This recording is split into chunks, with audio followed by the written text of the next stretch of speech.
think I'm ready. Let's do it. I was always this person who will give my all to the people that I care about. I'm that person that would always have a bright smile on her face no matter what.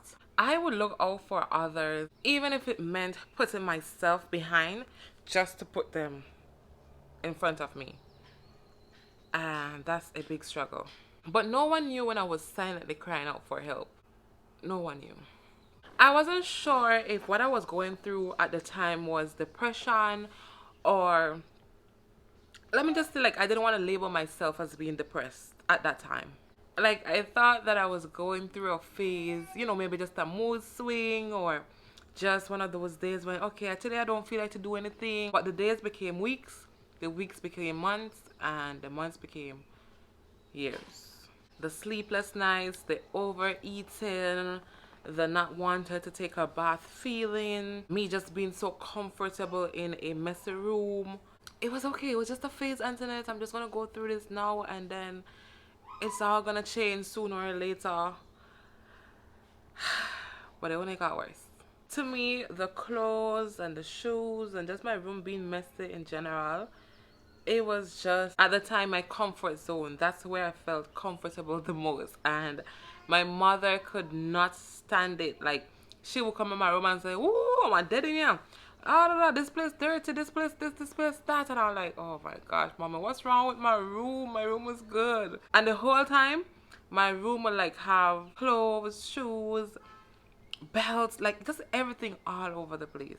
The feeling started to get worse, especially being a pastor's daughter. And the expectations that people have had a lot to do with it. Because people always expected so much from me. Because we really go through a lot as pastors' children, and people tend to judge us more for being a pastor's child.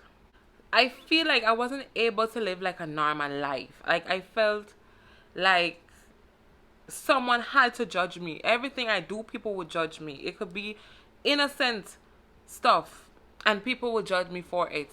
And I feel like you always have to live up to the standard as a pastor's child. And at one point it was bothering me because everything that my mother hears, she would have believed, or she would be everything that I do, she would have like worried about, "Oh, what did they say this about you? What did they say that?" So like I couldn't be myself because I had to please the world or please people. And most times that was what was getting me, because after a while I started to not care and I started to do me, because at the end of the day I live for me and they live for them. Sin is sin, and at the end of the day, who are you to judge me any different because I'm a pastor's child? That's how I felt. I would find myself sometimes just crying in a room for no reason, like literally no reason. I would just stay in my room and just cry myself to sleep because it was there to do. That's crazy. The emptiness, the loneliness, the worthlessness, like everything was just killing me deep inside. But no one noticed because I'm always this person that's smiling. I'm always happy. And when I'm home alone, or close people that really spend a lot of time with me would know that, okay, shoot, this girl is not okay. But away from that, I'm always happy around everyone. That's the sad truth. People will see me and think that I have the best life. Most times because they would see me traveling, and it's like they felt or feel like my life is the best because all of that is happening to me or for me. And the crazy thing is, I wonder what my life would have been like if my parents were not pastors. I wonder how my life would have turned out and how things would have been going for me even now. Their prayers really helped me, though. That's one thing I could say. My mother is a prayer warrior. She's always praying. I think that was something that really held me intact. And I'm grateful for my parents because no matter how many reasons I've given them to give up on me, they've never given up on me. A lot of people don't have parents like my parents. And I would always hear people say to me that, "Oh, you're lucky. You have good parents," or whatever, whatever. And I would say, "No, I'm not lucky. I'm just blessed." And I'm blessed to have two amazing parents in my life that loves me so much, and my brother, and I love them so much. But when it comes down to my brother, my brother and I did not really have a relationship, like a sister and brother relationship. He was ashamed of me because of the things that I was doing. He wasn't proud, so he wouldn't tell people that I'm his sister. And I feel like that's something that I've held on to for a very long time because he would never want to do anything with me. And I feel like the age difference has a lot to do with it as well. I don't know why I had that feeling, but I always felt like they love him more than they love me because anything I would do, I'm always the wrong one because I'm a very straightforward person. Like, I'm going to tell you my mind in the split of a second, you know? And I used to always be going back and forth with my brother because he might do certain things that I did not like, or I realize that he's not talking to me, but I'm seeing how he's treating other people and he's not treating me the same way. And that would get to me because I'm like, you're my brother. You're supposed to love me. You're supposed to talk to me regardless of the fact that I'm doing things that you do not like or stuff like that. You're supposed to be that one person that I should say, yo, this is my best friend. I could come to my brother and talk to my brother, even if I cannot talk to my parents. But that's just how I had it in my mind. That's just what I felt in my mind at the time. And I didn't really care much about his feelings. Like, oh, okay, he don't want to talk to me. He's ashamed of me. Oh, well, that's his business. And that's how we've lived. Like, we hardly text. We hardly talk. If I do see him, it's like, oh, just him. You know, like, it wasn't like a brother and sister relationship, which bothers me. And, you know, it really bothers me. But it is what it is. I love my family, you know, no matter what we've been through. I love them and I'm just grateful for them. Friendship. Ha! I always made sure that my friends, well, associates were good. I'm that one friend that anyone could count on. Like, if you know me, you know for sure that you could count on me because I'm always going to be there for you. No matter if you do me wrong and you need me, I'm always going to be there. Honestly speaking, and I hate it. Didn't matter how much they were using me for their own convenience. I would always just be that one friend that would just be there. I did not realize how much they were using me until when they wanted something and I couldn't give them at the time. I always say that I'm not good with friends because I don't know, like I'm just not good with friends. Like I feel like people don't appreciate friendship and people don't appreciate a real person. People rather have people in their life where they're gonna lie to them for them to feel good. They don't like when people are blunt with them, and that's a big issue. I had this one individual that I took as my friend. I've been there for her through thick and thin. We've been good, like real good. We cried together, we laughed together, we took trips together, we went out together, we did almost everything together, bathed together, and that friendship ended because of something that I had nothing to do with. It was a situation where my mother confronted them about something that they were doing as their pastor, and they did not like it, so they stopped talking to me. I also had this other church sister who was my pretty close friend as well, and she slept with my boyfriend. That one I felt to my heart because I consider you as a friend. I don't expect you to betray me like that because I would never do that to you. So now I'm here thinking, why me? Why can't people be loyal to me? Why can't I find like a genuine friend? Why can't I be around loyal people? Like, I'm a very good friend. I am a very good friend. And it's crazy because it's like I cannot get that in return. I cannot get that loyalty. I cannot get that straightforwardness. I cannot get that honesty in return. So some days I didn't want to go to school. Some days I just wanted to be alone, you know, because the people that I thought that I could trust around me are the people that I should be staying far away from. I had friends who stole from me. I can remember this one time, this particular friend. We're still friends. As I said, I'm this type of person that I forgive, but I don't forget. And, you know, I know if you're watching this, we're good. So no need to feel offended, but I'm just sharing my story. I remember I had this friend that stole my money from me. And this money was money for my summer's class. I remember checking my bag before I got in that classroom. I remember checking my bag and the money was there. And as soon as I went to the bathroom and come back, the money was gone. And that same particular friend helped me look for my money. They searched, they searched, they searched, they searched. And for some reason, I could see the guilt in their face, on their face. And I'm like, I don't know how people could do it. I don't know how you could call me your friend and then do me like that. I've even had this person who stole my phone from me. And again, this person was helping me looking for the phone. She was helping me look for the phone. We went all over the school looking for the phone or whatever. Come to find out, the phone was in her vajayjay.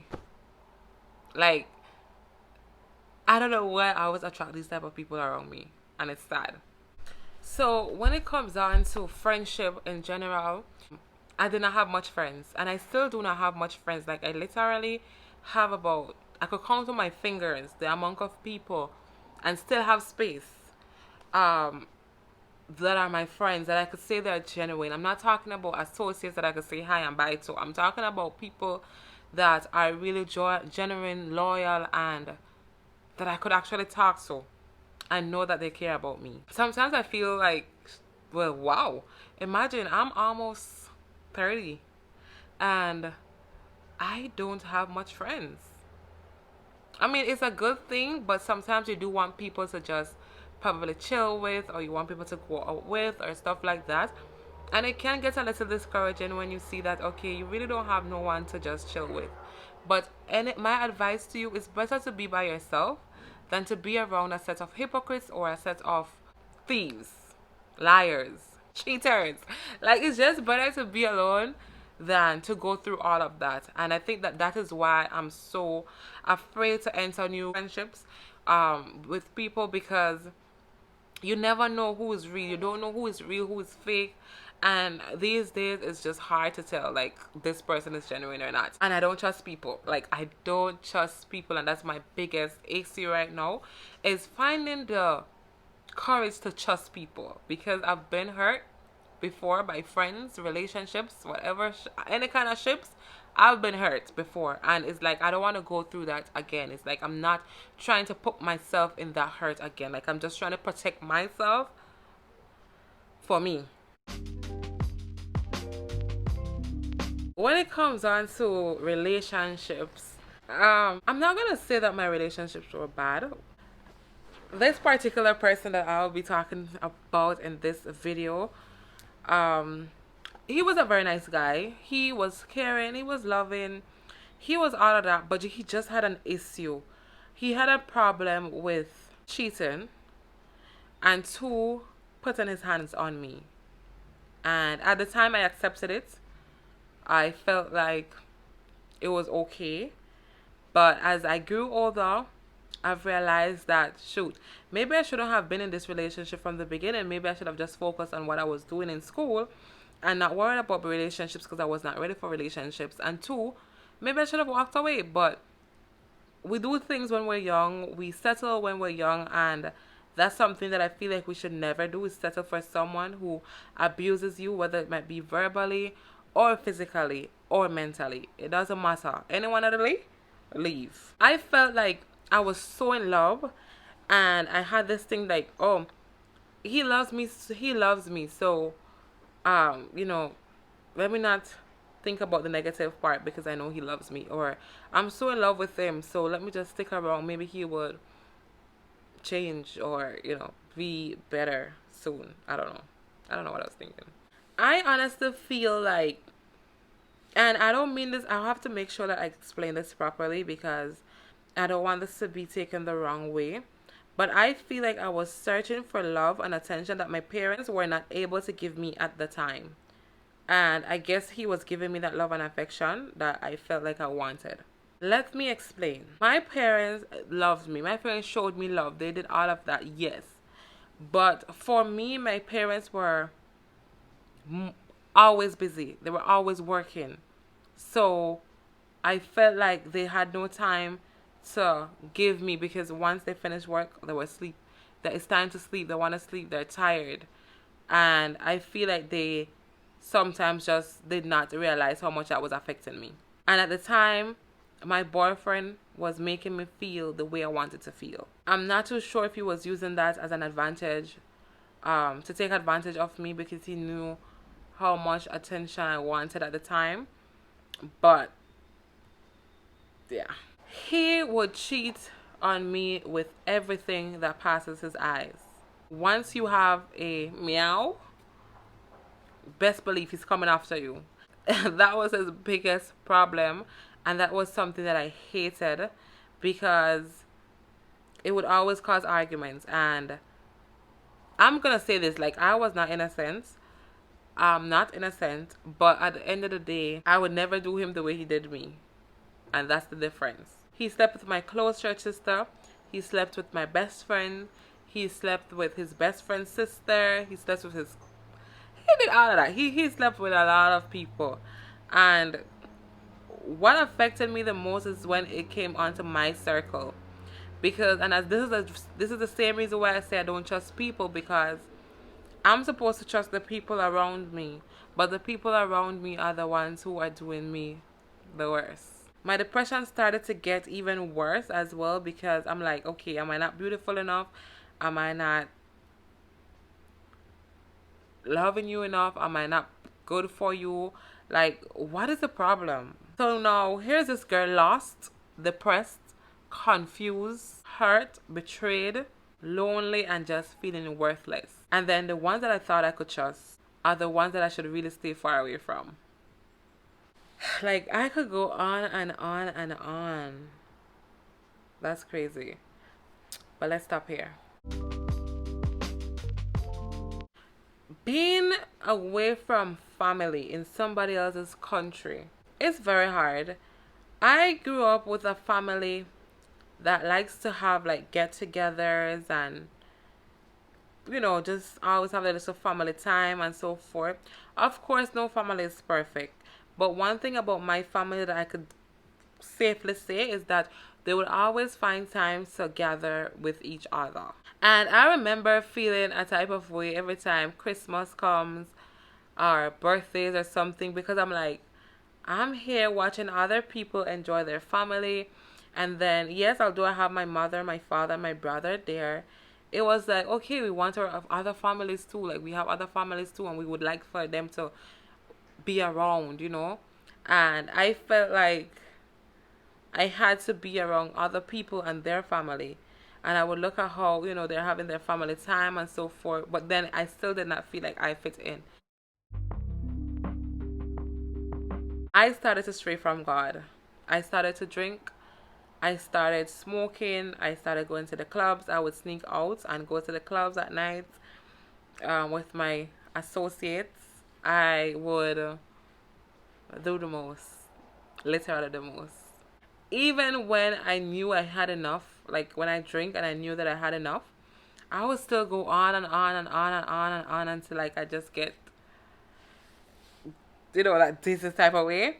But one thing about me, and I'm grateful, is that I've never drunk to the extent that I could not find my way home or I did not know what was happening around me. One thing about me, I would get stupid drunk, but I know exactly what's happening around me. I walk side to side, but I know exactly what's going on around me. I started to smoke weed, and I think that was one of the best feelings I've ever had, to be honest.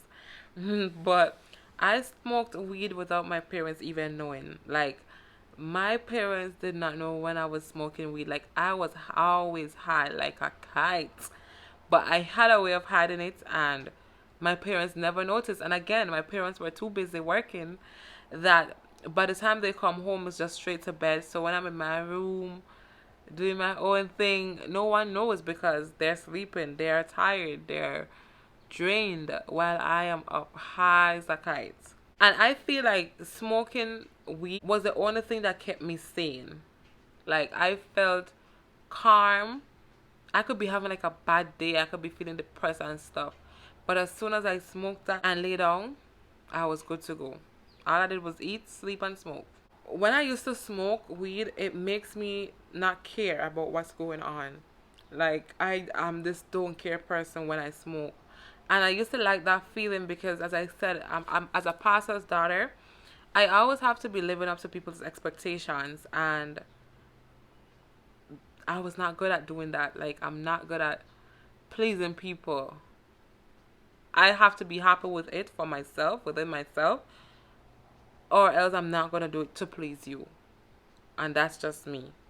I had a long, like, there's so much to this story that I feel like I'm not ready to share as yet. But I still want you guys to get to know me, get to know Anthonette, get to know at least a little more about me. So that when you guys see me, you guys understand why sometimes I might be saying I'm depressed, why sometimes I might do certain things. I want to be transparent with my viewers, and I want my viewers to love me for me, because I'm not going to pretend on social media.